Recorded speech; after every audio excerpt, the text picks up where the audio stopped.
दोस्तों, music MCQ में आप सभी का स्वागत है। आज हम लोग कर्नाटकी संगीत के बारे में पढ़ने वाले हैं। क्लास 11th की ये एनसीईआरटी किताब है। तो आइए देखते हैं, कल जहां हम लोग छोड़े थे उसके जस्ट आगे की ये क्लास है।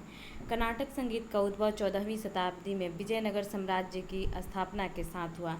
आचार्य विद्याधरण 1320 से 80 की पुस्तक संगीत सार से इस बात की पुष्टि होती है। मेल का निरूपण सर्वप्रथम उन्हीं के पुस्तक से प्राप्त होता है। कर्नाटक संगीत के प्रचार एवं विकास के लिए उनके शिष्यगण संगीतज्ञ व्यासराय, बसवराय, पुरंदरदास 1484 से 1564 तक को श्रेय दिया जाता है। गीत, सुलादी और भजन संप्रदाय की विधाएं इन सभी संगीतज्ञों के प्रयास से विकसित हुई। ये दासकुट्टा नाम से प्रचलित थे। इसी तरह अन्नमाचार्य ने हजारों पद एवं संकीर्तन की रचना की और यह तलपाक नाम से जाने जाते थे। रामामात्य, जो वारंगल के तिम्माराय रामाराय के राज्य मंत्री थे, उन्होंने स्वर मेल का निधि में मेल सिद्धांत को परिष्कृत रूप से समझाया। इसी समय कीर्तन और तारंगम का प्रचलन भी भद्रचाल, रामदास और नारायण तीर्थ ने किया। क्रमशः मेल के सिद्धांत में बदलाव आए। गोविंद दीक्षितर और वेंकटमुखी जैसे प्रवीण संगीतज्ञों ने अपने ग्रंथ संगीत सुधा एवं चतुर्दंडी प्रकाशिका में मेल के मूल सिद्धांत का वर्णन किया, जिसे गोविंदाचार्य ने संग्रह चूड़ामणि में भी सम्मिलित किया है। 18वीं शताब्दी के उपरांत कर्नाटकी संगीत राजाओं के दरबार में 18वीं शताब्दी के उपरांत रागम, तानम एवं पल्लवी प्रचलन में आई। संगीतकारों के गुणों के समाज में दर्शाने के लिए इन विधाओं को अपनाया गया। कर्नाटक संगीत के स्वर्णिम काल का श्रेय त्यागराज 1767 से 1847, श्यामा शास्त्री 1776 से 1835 और मुत्तुस्वामी दीक्षितर 1762 से 1827 को दिया जाता है। कृति जो शुद्ध राग को दर्शाती है का विकास इन तीनों संगीतज्ञों के कारण ही संभव हुआ। महाराजा स्वाति तिरुनाल 1813 से 47 एवं गोपाल कृष्ण भारती ने पद्दम, वर्णम एवं जवाली जैसे संगीतिक विधाओं का प्रचलित किया। मध्यकाल में उत्तरी भारत में मुसलमानों का आगमन हुआ, जिस कारण भारतीय संस्कृति पर मुस्लिम संस्कृति का प्रभाव पड़ता चला गया। उत्तर भारत की ओर से मुस्लिम में प्रवेश के कारण उत्तर भारतीय संस्कृति, संगीत व कलाओं में मुस्लिम व भारतीय संस्कृति का मिला जुला रूप सामने आया। दक्षिण भारतीय संगीत इस सांस्कृतिक परिवर्तन में कम प्रभावित हुआ। इसलिए 14वीं शताब्दी से उत्तर भारतीय संगीत पद्धति हिंदुस्तानी संगीत के नाम से व दक्षिण भारतीय संगीत पद्धति कर्नाटक संगीत के नाम से दो विभिन्न धाराओं के रूप में विकसित होने लगे। कर्नाटक संगीत पद्धति दक्षिण भारत के तमिलनाडु, कर्नाटक, तेलंगाना, आंध्र प्रदेश व केरल आदि प्रांतों में प्रचलित है। हिंदुस्तानी संगीत भारतीय संगीत के रूप में अन्य सभी प्रांतों में प्रचलित है। मध्यकाल में संगीत का समुचित विकास हुआ। इसी काल में अमीर खुसरो से कव्वाली, सुल्तान हुसैन सर्की से ख्याल गान, मान सिंह तोमर से ध्रुपद व वाजिद अली शाह से ठुमरी गायन को प्रोत्साहन मिला। अकबर के शासनकाल में तानसेन और बैजू बावरा सदृश से गायकों ने ध्रुपद का श्रेष्ठतम प्रदर्शन किया। ब्रिटिश काल में संगीत की स्थिति बहुत अच्छी नहीं थी। हालांकि तत्कालीन छोटी छोटी रियासतों और जमींदारों के माध्यम से भारतीय संगीत पुष्पित और पल्लवित होता रहा। यहाँ पे आप देख सकते हैं ठुमरी की सबसे चर्चित या कहें कि ठुमरी को लेकर के विख्यात गायिका हैं गिरजा देवी, हिंदुस्तानी शास्त्रीय गायन का प्रस्तुत करते हुए।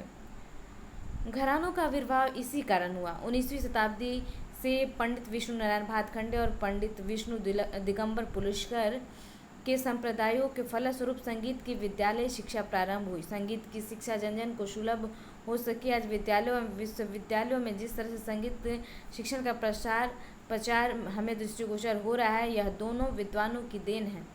इस तरह हम पाते हैं कि भारत में संगीत सदा 3 स्तरों पर लोकप्रिय और प्रवाहित रहा। पहला वह जिसमें शास्त्रीय नियमों के अंतर्गत ही गायन, वादन व नृत्य किया जाता था, जिसे आज भी शास्त्रीय संगीत कहते हैं। ध्रुपद, धमार, ख्याल, तराना, चतुरंग, त्रिवट आदि के विधाएं जो विभिन्न रागों में गाई जाती है, शास्त्रीय संगीत के अंतर्गत आती हैं। दूसरा उपशास्त्रीय संगीत, जिसमें नियमबद्धता तो है किंतु उसमें लचीलापन होने के कारण कहीं कहीं नियमों की शिथिलता भी ग्राह्य मानी गई है। ठुमरी, दादरा, चैती, कजरी आदि गीत प्रकार इस वर्ग में सम्मिलित हैं। तीसरा, लोक संगीत, जो मूलतः लोक अर्थात सामान्य रूप से जनसाधारण में प्रचलित रहा है, जो समाज में संपन्न की जाने वाली विभिन्न रस्मों, रीति रिवाजों व दैनिक क्रियाकलापों से संबंधित रहा। इसमें विवाह गीत, ऋतु गीत, झूले के गीत, खेती व चूल्हे चक्की के गीत, विदाई गीत आदि गाए जाते हैं। इसके अतिरिक्त एक अन्य संगीत के प्रकार को सुगम संगीत के नाम से भी जाना जाता है। इसमें भक्ति गीत, संगीत गीत, गजल आदि समाविष्ट होते हैं। इनमें सभी शास्त्रोक्त रागों का तो कभी लोक धुन का भी प्रभाव दृष्टिगोचर होता है। आज के युग में इंटरनेट के माध्यम से हमें अनेक प्रकार के संगीत का आनंद ले सकते हैं। ऊपर दिए गए सांगीतिक विधाओं में इंटरनेट या किसी अन्य माध्यम से सुने, सीखे और रिकॉर्ड करें। वर्तमान काल में विभिन्न गायन शैलियों के घरानों का निर्माण हुआ। इसी काल में सितार, सरोद वाद्य के लोकप्रिय होने से कई घराने निर्मित हुए। अत्यंत लोकप्रिय अवनद वाद्य तबला के 6 घराने प्रचार में आए, जबकि पखावज के मूल रूप से 3 घराने प्रचार में आए। सारांश में यह कहा जा सकता है कि भारतीय संगीत की श्रृंखला अनादिकाल से चली आ रही है, जिसे प्रथमतः गंधर्व, किन्नर, अप्सराओं व देवी देवताओं द्वारा प्रयोज्य माना गया और उसे गंधर्व की संज्ञा दी गई। तदुपरांत शास्त्रबद्ध होने पर वेदों, पुराणों, उपनिषदों व शिक्षा ग्रंथों आदि में वर्णित होने पर उसे मार्ग व देसी संगीत के रूप में परिभाषित किया गया। शास्त्रोक्त नियमों का कठोरता से पालन किए जाने पर उसे मार्ग कहा गया। आबाद होने पर भी उसमें लोक रुचि के आधार पर नियमों की शिथिलता किए जाने पर देसी संगीत की श्रेणी में रखा गया। यहीं से क्रमशः मंत्रोच्चारण, जाति गायन, ध्रुवा गान, गान गायन, प्रबंध, ध्रुपद, धमार, ख्याल, चतुरंग, त्रिवर, तराना आदि के विधाओं का कालानुक्रम आविर्भाव होता चला गया। हजारों वर्ष चलती आ रही संगीत यात्रा में तंत्रीवाद की वादन शैलियाँ, सुशील वाद्यों में अनेक प्रकार के रागों व धुनों आदि को नवीन चिंतन के साथ बजाने की रीति चलती आ रही है। अवनद वाद्यों में अनेक प्रकार के अनुरूप, नए नए कायदे, परण, टुकड़ों आदि के नवीन तकनीकों के साथ बजाने की परंपरा भी वर्तमान काल तक अवनत रूप से चली आ रही है। आश्रम, गुरुकुल व संगीत कलाओं में आदि के गुरु शिष्य परंपरा के माध्यम से संगीत का संरक्षण व विकास मौखिक रूप से शास्त्रबद्ध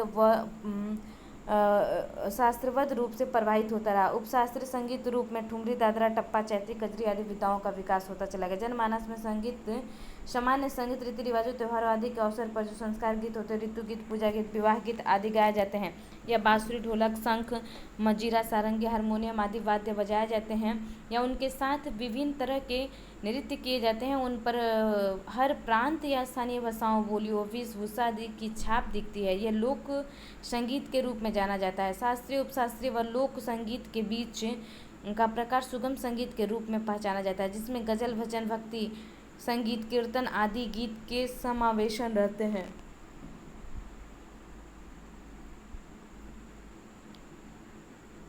इनमें कभी शास्त्रीय संगीतों के रागों व के विधाओं का भी प्रभाव दिखाई देता है, तो कभी लोक विधाओं का भी प्रयोग दिखाई देता है। इस चिर पुरातन काल से चली आ रही संगीत की श्रृंखला को अध्ययन व शोध कार्य की दृष्टि से 3 स्थूल भागों में विभाजित किया गया: प्राचीन, मध्य और आधुनिक। प्राचीन काल, इसके अंतर्गत प्राक वैदिक काल से लेकर विभिन्न काल खंडों से होते हुए 13वीं शताब्दी तक को क्रमिक विकास को सम्मिलित किया गया। यानी कि प्राचीन काल 13वीं सदी तक के क्रमिक विकास के नाम से जाना जाता है। मध्यकाल, इसके अंतर्गत 14वीं शताब्दी से 18वीं शताब्दी तक के सांगीतिक इतिहास व क्रमिक विकास को सम्मिलित किया गया है, 14वीं से 18वीं शताब्दी तक। आधुनिक काल, इसके अंतर्गत कुल 19वीं शताब्दी से लेकर वर्तमान काल तक का सांगीतिक इतिहास व क्रमिक विकास सम्मिलित है। अंततः कहा जा सकता है कि भारतीय संगीत कल्पना व चिंतन पर आधारित है। ऐसी प्रक्रिया है जो किसी उपवन में खिले पेड़ पौधे व पत्तों व फूलों के समान निरंतर परिवर्तनशील रहती है, नित्य नूतन आकार ग्रहण करती है, परंतु उपवन की परंपरागत रूपरेखा को संक्षिप्त व संवर्धित करने के लिए निरंतर प्रयास करती है। तो फाइनली भूमिका हम लोग का ख़त्म हो गया, और भूमिका के बाद अब कल से देखेंगे हम लोग हिंदुस्तानी संगीत का एक परिचय। तो फिलहाल अभी तक के लिए रहने देते हैं। जय हिंद।